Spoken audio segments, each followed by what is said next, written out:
కేవలం సర్టిఫికేట్ కాదు, real time AI knowledge తో మీ IT డ్రీమ్ నెరవేర్చుకోండి. ఇప్పుడు 35% చెల్లించండి, మిగతాది ప్లేస్మెంట్ తర్వాతే. Welcome to I dream. నేను జయశ్రీ. ప్రపంచ దేశాల్లో చాలా దేశాల నుంచి అమెరికాకు వెళ్ళి అక్కడ స్థిర నివాసం ఏర్పాటు చేసుకోవాలని, ఉన్నత చదువులు చదవడానికని వెళ్ళి అక్కడ స్థిర నివాసాలు ఏర్పాటు చేసుకుంటూ ఉంటారనమాట. సో ఇలా వెళ్ళే క్రమంలో వీళ్ళు అక్రమ మార్గాల ద్వారా వెళ్తూ ఉంటారు. చాలా సంస్థలు వీసాలు వాళ్లకు జారీ చేస్తాయి కదా. సో ఈ సంస్థలపైన ట్రంప్ సర్కార్ ఉక్కుపాదం మోపింది, ఒక టాస్క్ ఫోర్స్ ఏర్పాటు చేసింది. సో ఏం జరుగుతోంది, ఈ కన్సల్టెన్సీస్ ఏంటి, ఎలా ప్రొవైడ్ చేస్తూ ఉన్నాయి, అండ్ వాళ్ళకి జాబ్స్ వచ్చాక వాళ్ళతో టైఅప్ అయి వాళ్ళ శాలరీలో నుంచి కూడా డబ్బులు తీసుకోవడం జరుగుతోందని మనం ఈ కన్సల్టెన్సీస్కి సంబంధించి వింటూ ఉంటాం. సో వీటిపైన కూడా ట్రంప్ సర్కార్ ఫోకస్ చేసింది. అలాగే ఈ వీసా ప్రక్రియలలో కూడా ఇంకా కొత్త నిబంధనలు యాడ్ చేసింది. అసలు మళ్ళీ లేటెస్ట్గా వచ్చిన వీసా నిబంధనలు ఏంటి, ఈ కన్సల్టెన్సీస్ ఏంటి, అవి ఎలా వర్క్ చేస్తాయి, పూర్తి డీటెయిల్స్ తెలుసుకుందాం. మనతో immigration and high court advocate Prithviraj garu ఉన్నారు, మాట్లాడదాం. Hello sir. Hello Vidashri. So Trump సర్కార్ మళ్ళీ ఇంకొక కొత్త రూల్ తీసుకొచ్చింది. ఏంటి ఆ రూల్ సార్? ఇప్పుడు అక్కడ ఎవరైనా అబ్రాడ్లో ఒక F1 వీసా నుంచి H1B వీసా కన్వర్ట్ అవ్వాలన్నా, లేదంటే B1 వీసా నుంచి అక్కడ ఏమైనా ఛాన్సెస్ టు గెట్ H1B వీసాకి తెచ్చుకోవాలనుకున్నా, ఏది చేసినా సరే వాళ్ళు ఏం చేస్తారంటే ఒక కన్సల్టెంట్ని కాంట్రాక్ట్ అవుతారు. ప్రీవియస్లీ ఒక 10 years వరకు consultancy use to do the job perfectly అంటే జాబ్ ఎక్కడైనా ఉందంటే ఆ జాబ్ని వీళ్ళు ప్లేస్ చేయటంలో చాలా అద్భుతంగా వాళ్ళు ప్లేస్ చేసేవారు. అండ్ కన్సల్టెన్సీ రెస్పాన్సిబిలిటీ తీసుకునేది. సరే చెప్తారా, ఈ కన్సల్టెంట్స్ ఏంటి, ఇవి ఎట్లా వర్క్ చేస్తాయి, అవి ఎందుకు అంటే జస్ట్ జాబ్స్ ఇప్పించడమేనా ఈ కన్సల్టెన్సీస్? కన్సల్టెన్సీ యొక్క పనికి జాబ్స్ ఇప్పించడం వరకే అమ్మ. వాళ్ళు ఏంటంటే జాబ్స్ అన్నది పలానా చోట ఉన్నాయి. చాలామంది ఈ చిన్న కంపెనీస్ కూడా కన్సల్టెన్సీ మీదే డిపెండ్ అయిపోతారు. ఓకే, కంపెనీస్ వీటిపైననే డిపెండ్ అవుతారు. డిపెండ్ అయ్యి మాకు ఇన్ని జాబ్స్ ఇప్పించండి అంటే వాళ్ళు సర్చింగ్ ఇంజిన్స్ తీసుకుని వాళ్ళు అడిగి తెచ్చుకునేది ఇమీడియట్గా కావాలి, రిక్వైర్మెంట్ ఉంది. జనాలు లేరు. జనాల్లో అంటే మన ఇండియాలో లాగా అక్కడ జాబ్స్ తక్కువ, జనాలు ఎక్కువ కాదు. రెండు ఈక్విలిబ్రియం. ఒక్కొక్కసారి జాబ్స్ ఎక్కువ ఉండేటువంటి పరిస్థితి ఉంటుంది. అక్కడ ఒక్కొక్కసారి ప్రాజెక్ట్ స్టార్ట్ అయిపోద్ది. ఇప్పుడు టెకీ జాబ్స్ అనుకుంది, ఏదో ప్రాజెక్ట్ స్టార్ట్ అవుద్ది, ఇమీడియట్గా లాంచింగ్ ఒక 10-15 మంది ఎంప్లాయీస్ కావాలి. లేదా కొత్త బ్రాంచ్ ఓపెన్ చేశారు, ఒక 40 మంది ఎంప్లాయీస్ కావాలి. ఈ 40 మంది ఎంప్లాయీస్ కావాలంటే వాళ్ళ దగ్గర ఇప్పటికి time limit is very much essential for them. Project in time complete చేస్తా అన్నప్పుడు దాన్ని వితిన్ 60 days లేకపోతే వితిన్ 90 days కంప్లీటింగ్ ఉంటుంది. స్టాఫ్ ఇమీడియట్గా రిక్రూట్ చేసుకోవాలంటే ఇంకో వాళ్ళకి వేరే ఆప్షన్ లేదు ఎక్సెప్ట్ అప్రోచింగ్ ద కన్సల్టెన్సీ దగ్గరికి ఆల్రెడీ అప్రోచ్ అయినటువంటి ఇండియన్స్ కానీ లేకపోతే అబ్రాడ్ వాళ్ళు కానీ ఉంటారు. మీకు ఏమైనా జాబ్స్ చెప్పండి అంటే they will give open advertisement as such. ఇమీడియట్గా వాళ్ళు పలానా కన్సల్టెన్సీని అప్రోచ్ అవటం. కన్సల్టెన్సీ ఏం చేస్తుందంటే వాడిని అక్కడ జాయిన్ అయ్యి ఆ శాలరీ అంతా ఇతనే ఇన్కమ్ ట్యాక్స్లో చూపించడం అంతా తనే రెస్పాన్సిబిలిటీ తీసుకుంటాడు. H1B వీసా ప్రొవైడ్ చేయటం కూడా కన్సల్టెన్సీ జాబే. F1 వీసా నుంచి H1B వీసాకి వచ్చే వరకు లాట్ పికప్ అయ్యే వరకు, ఎందుకంటే 60-70% లాట్ ఆటోమేటిక్గా పికప్ అవుతాయి కాబట్టి పెద్దంతా అవ్వదు అని చెప్పడానికే ఉండదు.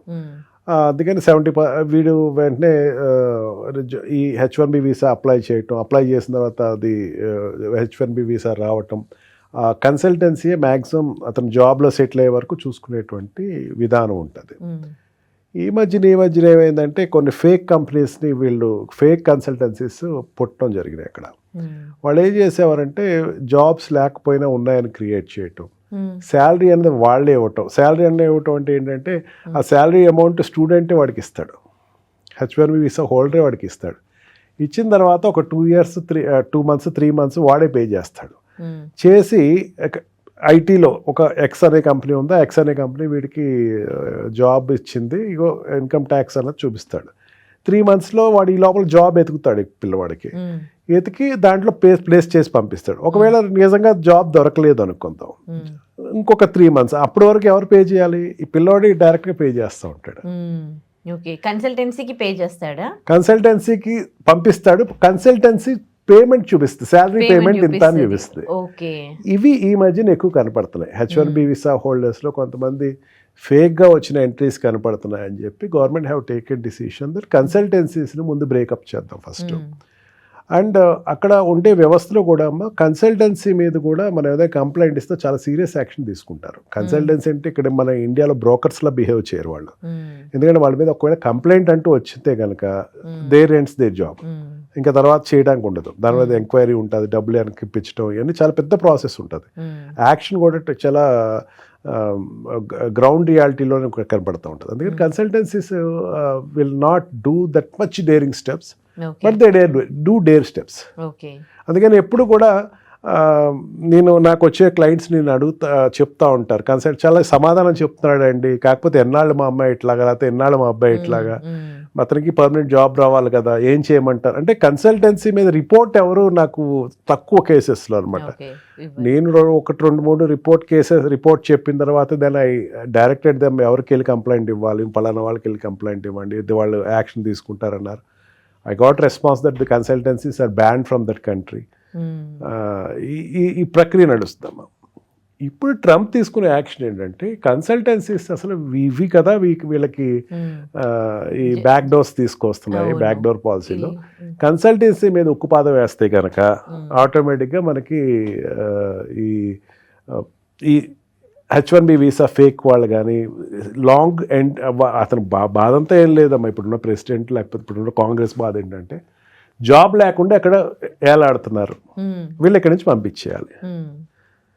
జాబ్ లేకుండా అక్కడ కూర్చొని మా కంట్రీకి బర్డెను, అవును, కంట్రీ డెవలప్మెంట్కి వీళ్ళు ఏముంటుంది, అందుకని వీళ్ళు ముందు పంపేయాలి. దీనివల్ల ఏంటంటే అన్ని స్టెప్స్ తీసుకుంటున్నారు. అండ్ దట్ కన్సల్టెన్సీని కాన్సన్ట్రేట్ చేయడం జరిగింది. మరి ఇప్పుడు కన్సల్టెన్సీస్ త్రూ చాలా మంది అక్కడ మన ఇండియన్స్ జాబ్ చేస్తున్న వాళ్ళు ఉన్నారు, త్రూ కన్సల్టెన్సీ జాబ్ వచ్చిన వాళ్ళు ఉన్నారు. ఇప్పుడు కన్సల్టెన్సీస్ పైన యాక్షన్ తీసుకున్నారనుకోండి, దీని త్రూ వచ్చిన వాళ్ళ జాబ్స్కి కూడా ఎఫెక్ట్ ఉంటుందా? కాదు, ఓవర్ నైట్ జరిగేటువంటి ఆస్పెక్ట్ అయితే ఏది కాదమ్మా. వెన్ యుఎస్ నుంచి వచ్చే న్యూస్ ఏంటంటే, ఇంకా కెనడా నుంచి వచ్చే న్యూస్ అంటే ఒక్కసారి నేను ఉలిక్కిపడి లేస్తాను, కానీ అమెరికా నుంచి వచ్చే న్యూస్ అంటే దెన్ ఒక్కసారి వాళ్ళ కాన్స్టిట్యూషన్ మైండ్లో పెట్టుకుని వీళ్ళు ఎటు స్టేకి వెళ్తారులే, తర్వాత కోర్టులు ఎటు స్టే ఇస్తాయి, today news will be there, tomorrow it will be stayed somewhere. Yes, consultancy మీద వెళ్ళిన వాళ్ళు జాబ్స్ పోతాయా అంటే ఇమీడియట్గా అదేం ఎఫెక్ట్ అవుదమ్మా. జాబ్ మధ్యలో ఉన్నవాడు ఆ కంప్లీట్ చేసిన తర్వాత ఇండియన్ సిస్టంలో ఉండదు. ఇండియన్ సిస్టమ్ ఏంటంటే ద డే వాడికి ఒక వ్యక్తి దొరికిన వెంటనే వాడు పనిష్మెంట్ ఇచ్చేస్తారు, లోపల పంపించేస్తారు. అక్కడ వరకు డిపెండ్ అయిన వ్యక్తులు అందరూ కూడా రోడ్డు ఎక్కేస్తారు. నేను కంప్లైంట్ ఇవ్వడం తప్పు చేసిన అన్న ఫీలింగ్ వస్తుంది. కానీ యూఎస్లో ఎట్లా ఉంటుందంటే ఆ job will be hand out to some other person if at all it is genuine. నేను జెన్యూన్ కాని వ్యక్తిని ఎత్తుక్కుని వెళ్తే నేనేం చెప్పలేను, కానీ జెన్యూన్ అయితే మాత్రం ఆ job will be hand out to some other person. And court is also there, court will take the steps. ప్రతిదీ అమెరికా మాట్లాడేటప్పుడు ఒక మైండ్లో ఎప్పుడు liberty country, it's liberty country అనేది మైండ్లో ఖచ్చితంగా పెట్టుకుని ఉండాలి. లిబర్టీ ఆ కంట్రీకి ఎక్కువ ఇస్తుంది, అంతేగాని అంత ఈజీగా ఒక స్టెప్ తీసేసుకుంటాను కావద్దు. బట్ లాంగ్ టర్మ్గా it is a good step. మన ఇండియాలాగా ఒక పెత్తనం చేసేయడానికి డైరెక్ట్గా ఒక వ్యక్తిని కట్టేలు చేయడం, ఒక ఇన్స్టిట్యూషన్ కట్టేలు చేయడానికి అవ్వదు. What I said earlier that కొన్ని కంపెనీలు కన్సల్టెన్సీ మీద ఆధారపడ్డాయి. ఆ కంపెనీలకు కూడా లాసే కదా. They won't also allow to stop like that abruptly. Fake experience పెడుతూ ఉంటారు కదా స్టూడెంట్స్ చాలామంది. అయినప్పటికీ చాలామందికి ఆ ఫేక్ ఎక్స్పీరియన్స్ మీదనే మంచి మంచి జాబ్స్ వస్తాయి. ఇప్పుడు వెళ్ళే స్టూడెంట్స్ ఫేక్ ఎక్స్పీరియన్స్ పెట్టొచ్చు అంటారా? ఫేక్ ఎక్స్పీరియన్స్ ఆల్వేస్ ఫేక్ అమ్మా. అది not here, somewhere or other it will be caught up. Fake experience అంటే ఎట్లా ఉంటుందంటే వాడు ఒక కంపెనీలో చేయకపోయినా చేసినట్టు చూపించుకుంటాడు. ఒక లేని కంపెనీ సృష్టించుకుంటాం, కానీ లేకపోతే ఉన్న కంపెనీ ఒక కంపెనీతో మాట్లాడుకుని నేను మీ దాంట్లో చేసినట్టు నాకు ఎక్స్పీరియన్స్ ఇవ్వండి అని చెప్పడం కానీ మాట్లాడుకుంటూ జరుగుతుంది.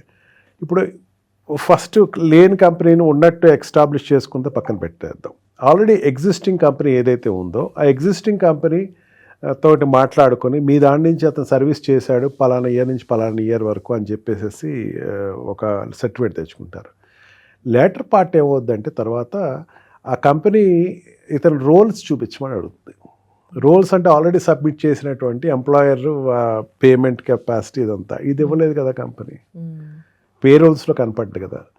అట్లాంటి పేరోల్ కన్సల్టెన్సీస్ రన్ చేస్తూ ఉంటాయి కదా, బట్ ప్రీవియస్ ఇవ్వలేదు కదా, అక్కడ ప్రాబ్లం వస్తుందమ్మా.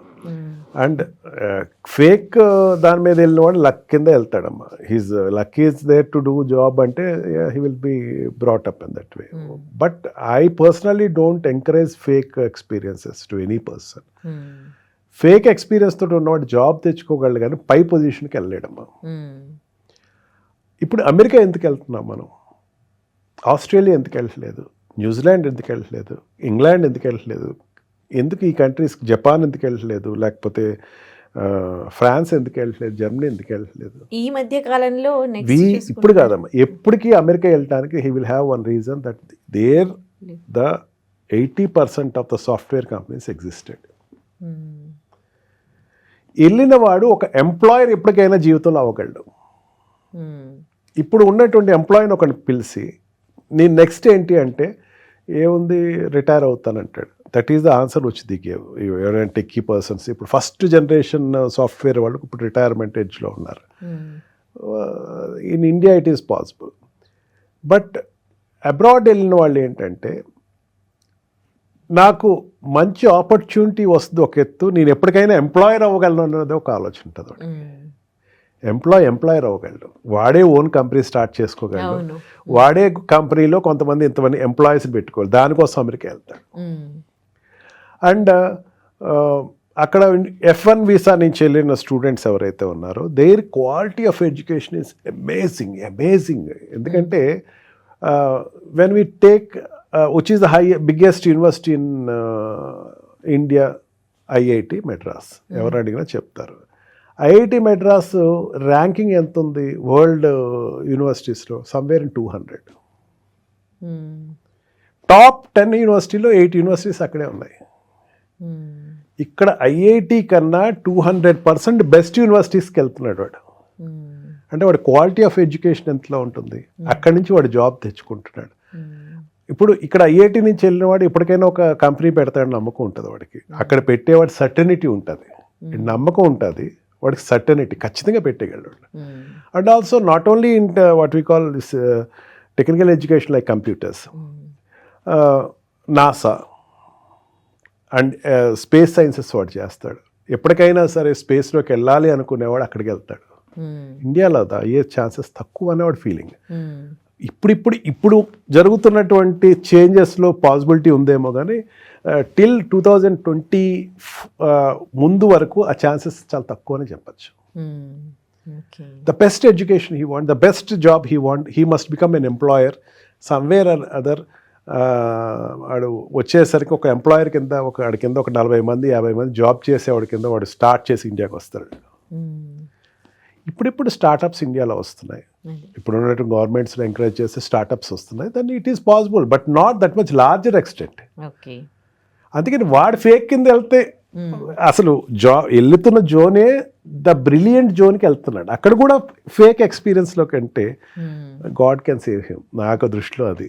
ఓకే, అంటే ఇప్పుడు $1,00,000 H1B వీసాకి ఏదో పే చేయాలన్నారు కదా, అది ఇంకా పెంచినట్టుగా తెలుస్తుంది. ఇప్పుడు $1,00,000 కట్టట్లేదు, ఇంకా అంతకు మించి పెంచినా కానీ ఎవరు కడతారు అసలు?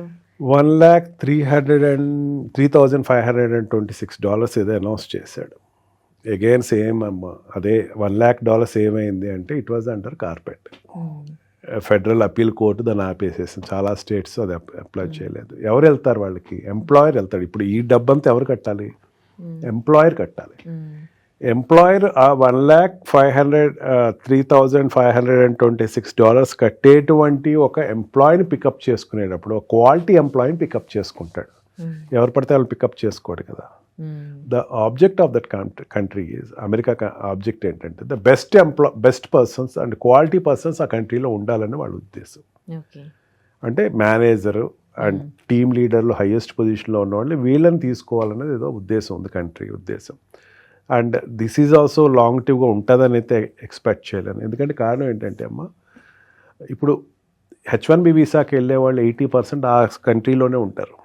ఇండియా నుంచి ఎవడు ఎక్కడేమి ఎక్స్పోర్ట్ అయిపోడు. ఇక్కడ నుంచి వెళ్ళేవాడు L1 వీసాలో వెళ్తాడు తప్ప H1B వీసా ఉన్నాడు ఆ కంట్రీలోనే F1 వీసాలో ఉండి చేసిన వాళ్ళు ఉంటారు. వాళ్ళందరూ ఉన్న శాతంలో ఇండియన్స్ ఎక్కువ మంది, 60% ఆర్ ఇండియన్స్ అని ఒక రేషియో ఏదో చెప్పారు. వాళ్ళందరినీ వదులుకుంటానికి ఆ కంపెనీలు ఏవి ఫ్రీగా లేవు. They want technically very sound persons from very reputed universities. ఖచ్చితంగా దాని మీద కూడా ఏదో కోర్టుకి వెళ్తారు, అది స్టే ఇవ్వచ్చు. అది సెకండ్ థింగ్ ఏంటంటే for our country it is a welcoming thing. మన కంట్రీకి అది వెల్కమింగ్ థింగ్. ఓకే, ఇప్పుడు 1,326 రూపీస్ ఇచ్చి తెచ్చుకునే కన్నా నేను వాడిని ఇండియాలోనే పెట్టి వాడితోటి ఇక్కడి నుంచే జాబ్ చేయించగలను కదా, ఓకే, ఇక్కడ ఒక ఎస్టాబ్లిష్మెంట్ పెట్టగలను కదా నేను. ఆ ఎస్టాబ్లిష్మెంట్ ఒక 40 మంది ఎంప్లాయీస్ తోటి ఇక్కడ యూనిట్ స్టార్ట్ చేయగలను కదా ఇండియాలోనే. There are many zones. Bengaluru ఉంది, హైదరాబాద్ ఉంది, గుర్గాం ఉంది, పూణే ఉంది, బాంబే ఉంది. ఇక్కడే స్టార్ట్ చేసేయచ్చు కదా. అది మనకి అడ్వాంటేజా డిసడ్వాంటేజా? Suddenly it is an advantage. అంటే స్టూడెంట్ పర్సెప్షన్లో డిసడ్వాంటేజ్ ఏమో కానీ ఈ బైలాటరల్ రిలేషన్స్లోనూ మన ఎకానమిక్ కండిషన్స్ పెరగడంలో చాలా అడ్వాంటేజ్ అమ్మా అది. ఉదయశ్రీ వాడు ఇక్కడ పెట్టేసుకుంటాడు, నేను వాడికి ఇచ్చే కానీ అక్కడ యూనిట్ పెట్టేసుకుంటే బెటర్ కదా. ఇప్పుడు 10 మంది ఎంప్లాయీస్ కావాలి. 10 మంది ఎంప్లాయీస్ కావాలంటే ఎంత కట్టాడు? అక్షరాల 11 లక్షలు 12 లక్షలు కట్టాలి. 12 లక్షల US$ కట్టాలంటే 12 కోట్లు పెట్టాలి. ఇక్కడ ఆ ప్రాజెక్ట్ ఇక్కడే స్టార్ట్ చేస్తే అయిపోద్ది కదా. అందుకే కొన్ని ప్రాజెక్ట్స్ కూడా వచ్చినట్టున్నాయి మనకి. చాలా ప్రాజెక్ట్స్ వస్తాయమ్మా. అది మనకి డిసడ్వాంటేజ్ అని మనకు కనపడుతుంది కానీ ఇండైరెక్ట్గా చూసుకుంటే అది అడ్వాంటేజే మనకి. We not to get worried of it. Okay, ఇప్పుడు ట్రంప్ వచ్చినప్పటి నుంచి అంటే మేక్ అమెరికా గ్రేట్ అగైన్ అని తీసుకొచ్చాడు కదా, ఇన్ని సంస్కరణలు తీసుకొస్తున్నాడు. ఇతర దేశాల నుంచి వాళ్ళ దేశానికి వెళ్ళే వాళ్ళు అంటే రానికుండా చేస్తూ ఉన్నాడు. కట్టుదిట్టమైన రూల్స్ తీసుకొని వస్తున్నాడు. సక్సెస్ అయ్యాడా Trump? To somewhat he got succeeded. ఎట్లా సక్సీడెడ్ అయ్యాడంటే చాలా వరకు ఈ మన ఇండియన్స్ పక్కన పెట్టేశాడు. ఇండియన్స్ అంత మూర్ఖంగా బిహేవ్ చేసే వాళ్ళు ఉంటారు కానీ చాలామంది ఏంటంటే విజిటింగ్ వీసాలో వెళ్ళి B1 B2 వీసాలో వెళ్ళి లేకపోతే ఏదో మూడ్లో ఆ కంట్రీకి వెళ్ళి పాతుకుపోయిన వాళ్ళు చాలామంది ఉంటారు. వాళ్ళని తప్పించడం చాలా కష్టం. కింద సౌత్ అమెరికా నుంచి పైకి వచ్చి ఆ కంట్రీస్లో డంకీ రూట్స్లోకి వచ్చి అక్కడ సెటిల్ అవ్వడానికి ట్రై చేసేవాళ్ళు చాలామంది ఉంటారు. మెక్సికో నుంచో కింద లాటిన్ అమెరికా నుంచో వాళ్ళందరినీ పంపించడంలో సక్సెస్ అయ్యాడు. అండ్ ఈ సాఫ్ట్వేర్ కంపెనీస్ కూడా ఒక చెక్ పాయింట్ పెట్టగలిగాడు. సాఫ్ట్వేర్ కంపెనీస్ చెక్ పాయింట్ పెట్టడం అంటే అంత ఈజీ ఇష్యూ అయితే కాదు.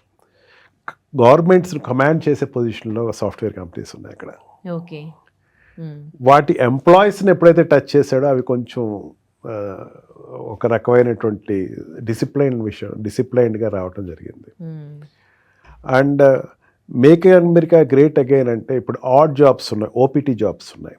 ఓపీటీ జాబ్స్ మీరు కన్ఫైన్ అవ్వండి. ప్రీవియస్ ఒక టిల్ 2024 వరకు నేను ఎవరికి ఆ సలహా ఇవ్వలేదు. ఓపీటీ చేయండి, ఓపీటీ దాటి బయటికి వెళ్ళండి అని సలహాలు చాలా తక్కువ ఇచ్చాను. ఎవరికి నో పర్సన్కి అప్రోచ్ మీ ఆల్సో. నౌ నేను కంపెల్గా చెప్తున్నా, మీరు ఓపీటీ ఉంటే చేయండి, లేకపోతే చేయకండి. ఓపీటీ జాబ్స్ కోసం స్టెమ్ ఓపీటీ గురించి మీరే ట్రై చేయండి. మిగతా జాబ్స్కి వెళ్ళకండి, మీరు డిసడ్వాంటేజ్ పొందుతారు. ఇప్పుడు మేక్ అమెరికా గ్రేట్ అగైన్ అంటే it is nothing but Reliance of the America. అక్కడ చాలామంది జాబ్లెస్ పీపుల్ మిగిలిపోయారు బికాస్ ఆఫ్ ఈ foreign people who come to their country and do add jobs.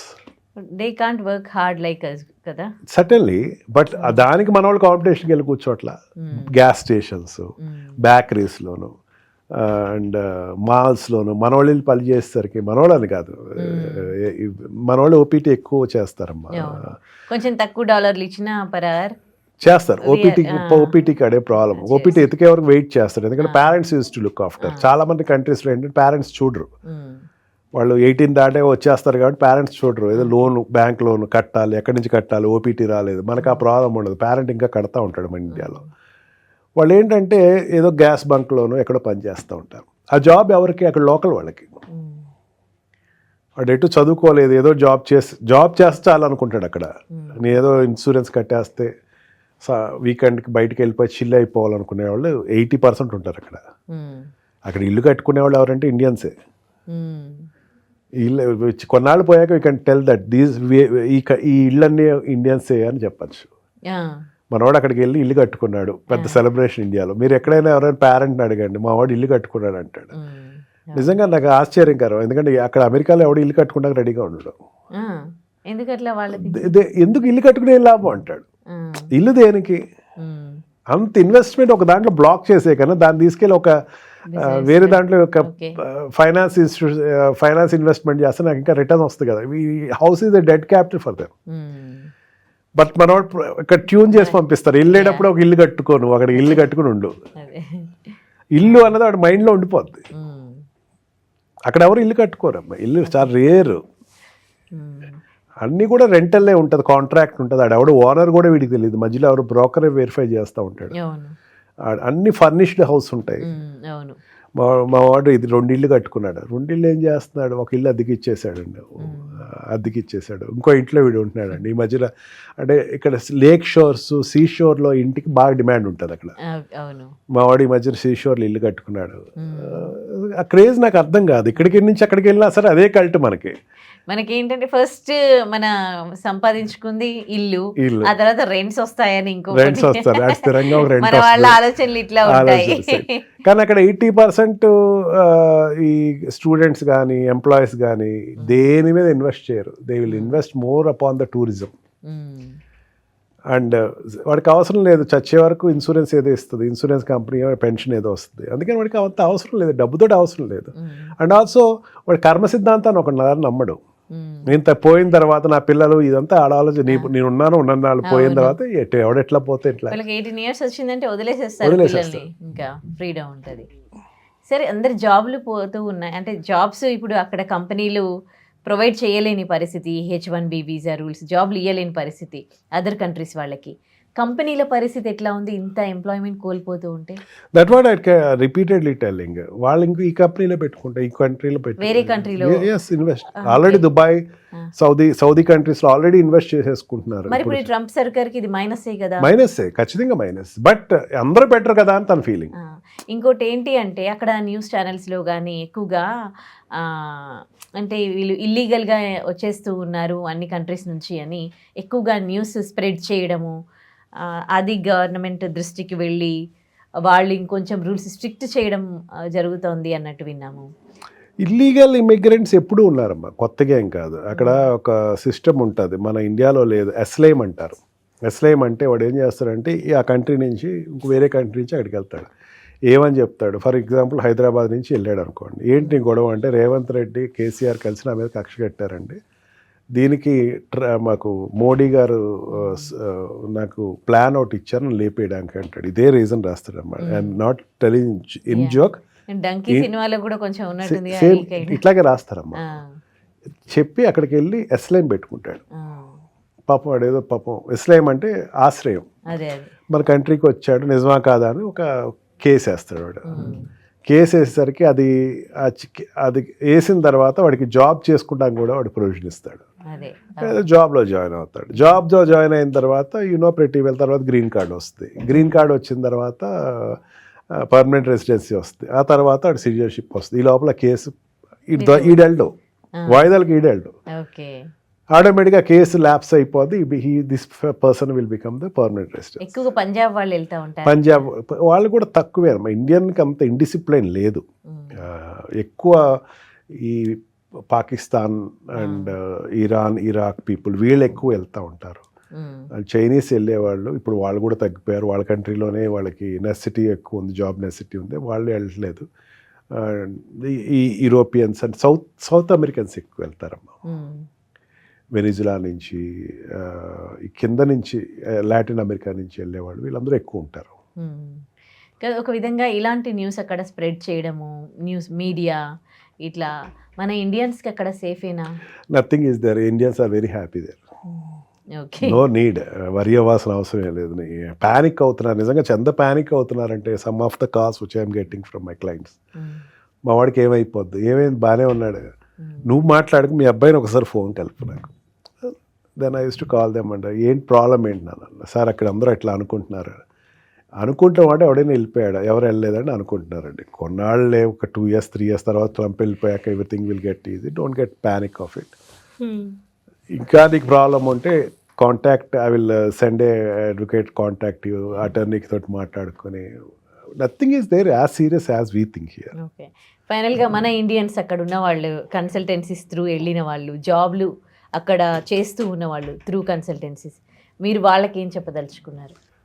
Yes, opt for recognized consultant first, go through the history, what are the వాళ్ళు ఇంతకుముందు ఇచ్చినటువంటి jobs ఇట్లాంటివి, వాళ్ళ అవసరమైతే వాళ్ళైనా అడగండి. ఈడ్స్ కొడితే 30 కోట్ల మంది లేని జనాభా దేశం, మీకు వెంటనే వాడి కన్సల్టెంట్ ఆల్రెడీ జాబ్ ఇచ్చినవాడు మీకు కనపడతాడు, వాడికి ఫోన్ చేసి అడగండి ఎట్లా ఉంది జాబ్, బాగానే ఉందా, రిస్క్ ఏం లేదా కనుక్కోండి, కనుక్కొని opt for consultant. And don't go for fake certificates. అన్నిటికన్నా ముందు don't become panic, situations getting changed. రోజు రోజుకి భయపట్టేటట్టు ఇండియాలో భయపడుతున్నారు కానీ మనకి అంత వర్స్ సిచ్యువేషన్ అక్కడ లేదు. Things will change. Courts are very powerful అక్కడ, what we call this federal courts కానీ, అక్కడ ఉండేటువంటి సుప్రీం కోర్ట్ కానీ చాలా పవర్ఫుల్. బర్త్ సిటిజన్షిప్ ఉంది, తీసేశాడు, ఏమైంది ఈ రోజున, మళ్ళీ అక్కడ సుప్రీంకోర్టులో పడిన కేసు తోటి మళ్ళీ రివైవ్ చేశాడు. అనుకున్నంత ఈజీ కాదు. Constitution is very powerful and liberties, don't misutilise it first. Right, thank you so much for thank you.